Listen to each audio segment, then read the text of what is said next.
ہم تو پودینے کی چٹنی تک ڈبوں میں بند خریدتے ہیں. چھٹانک دہی اور مفت والے پودینے کی چٹنی ہم 150 روپے دے کے اس ذائقے میں کھاتے ہیں جو ہمارے دادوں کو اگر ملتا تو انہوں نے دسترخوانوں سے اٹھ جانا تھا.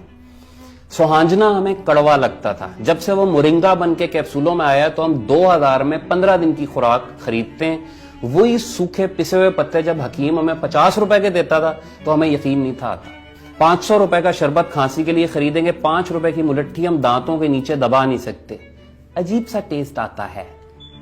ہم پولیسٹر کے تکیوں پہ سوتے ہیں, نائلون ملا لباس پہنتے ہیں, سردی گرمی بند جوتا چڑھاتے ہیں, کپڑوں کے نیچے مزید کچھ کپڑے پہنتے ہیں اور زندگی کی سڑک پر دوڑ پڑتے ہیں. رات ہوتی ہے تو اینٹی الرجی بہرحال ہمیں کھانی پڑتی ہے.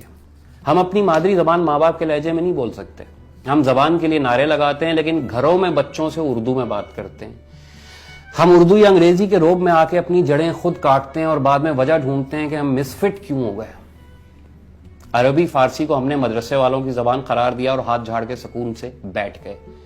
40 رولز آف لو انگریزی میں آئی تو چومتے نہیں تھکتے. الف لیلا کلیلہ و دمنہ اور اپنے دیسی قصے کہانیوں کو ہم نے لات مار دی. جرمن سے گورے کے پاس آئی تو ہمیں یاد آ گیا کہ استاد یہ تو اپنا مال تھا. جا کے دیکھیں تو صحیح, عربی فارسی کی پرانی ہو یا نئی, صرف وہ کتابیں ہمارے پاس اب باقی ہیں جو مدرسوں کے نصاب میں شامل ہیں. باقی ایک خزانہ ہے جسے ہم طلاق دے کے بیٹھے ہیں. پاولو کولو اسی کا ٹنکچر بڑھا کے آپ کو دے دے گا تو گاہک واو کرتے ہوئے آنکھوں سے لگائیں گے. متنبی کون تھا, عاملی کیا کر گئے, شمس تبریز کا دیوان کیا کہتا ہے, اغانی میں کیا قصے ہیں, ہماری جانے بلا. ہماری گلیوں میں اب کوئی چارپائی بننے والا نہیں آتا. ہمیں نیم اور بقائم میں تمیز نہیں رہ گئی. ہمارے سورج سخت ہو گئے اور ہمارے سائے ہم سے بھاگ چکے. ہمارے چاند روشنیاں نگل گئیں اور مٹی کی خوشبو کو ہم نے عطر کی شکل میں خریدنا پسند کیا. وہ بابا جو نیم کی چھاؤں میں چارپائی لگائے ٹیوب ویل کے ساتھ دھوتی پہنے لیٹا ہوتا تھا, وہ اوکے کا کش لگاتا ہے, ہمیں دیکھتا ہے اور ہنس کے آنکھیں بند کر لیتا ہے.